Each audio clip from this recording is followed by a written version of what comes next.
Naghakot na sila saan kaya pupunta, nagulat kami sa ginawa nila. Ito po ang ating pag-usapan dito sa reaction video na ito. Pero bago ang lahat, isang magandang araw mga kalingap at ka-viewers sa ating lahat.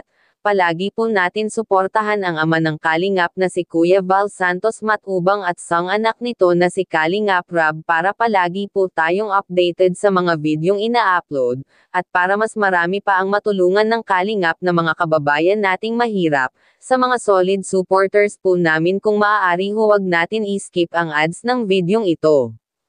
At pakiusap patapusin muna ang reaction video na ito para malaman ang nilalaman nito bago po tayo magkomento. Maraming salamat po sa inyong masugid na pagsuporta sa amin, nang dahil po sa inyo marami ang natutulungan natin. Kaya sana po patuloy ninyo kaming tulungan hanggang dulo. Narito po ang maikling video, panoorin po natin mga ka-viewers.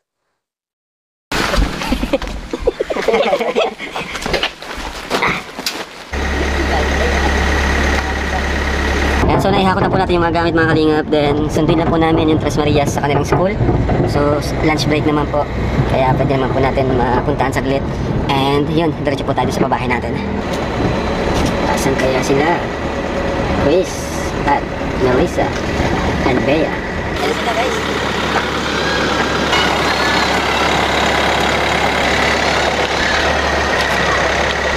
Hi Chris. Bea. Melissa. Hi, Chris. Matangkap si Melissa. Tara. Balik na tayo. Balik na tayo. Sakay na kayo. Tinagkakot ka na. Uy, lakang. Namin ka teacher. Anggutan mo yan. Anggutan mo yan.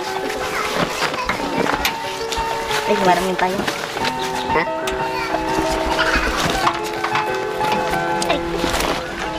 Hindi na bargin in. Ay, hala. Bakit naman? Kumano ba siya? Kita yung manok. Yung manok, tingnan mo yung manok. Talagang ano. Ngiti si Chris, pag ano yun, ha? Eh, pasok ka mo mamaya. Ay, may pasok pa kayo. Ano man, tanghalian lang, ano? Sa kayo, ikaw. Pasok ka din mamaya hapon. Ikaw. Para res kayo. Ang galing, nakakatawa. Ano na, nag-improve na sila. Kaya pala, nakasama siya kasi ano. Gusto niyo pumasok mamaya. Nasa mundo. Nauwi pa sa amin. Nauwi na lang yung mamaya doon. Ha? Ano man na yata yun din? Ginala ko sila. Ginagod na, no? Mapipila, no? Sige, ito ko yung sari. Balik na lang ito. Pautol ka yan. Tay! Hello. Dito na sila, malipat na sila. Malipat na? Opo. Nakain ka? Sige po. Mabilis na ngayon. Andiyan sila, oh. Dito mo nga. Kuya, ante mo nga dito. Ang may-ari. Ay, hindi mo na to. Sila tatay po yung nag-ano sa atin, recommend, nag-refer. Ang nakuha natin is, maglilipat na sa malaking bahay. Dahil po yan sa inyo, Nay. Dahil sa atin. Ganun na lang. Oo, magpaalam kayo kina Tia. Mapalam ka na. Hindi ka na namin makikita. Kayo pa break ka na. Lisa, Chris? Gusto na ulit kita. magtatakas pa.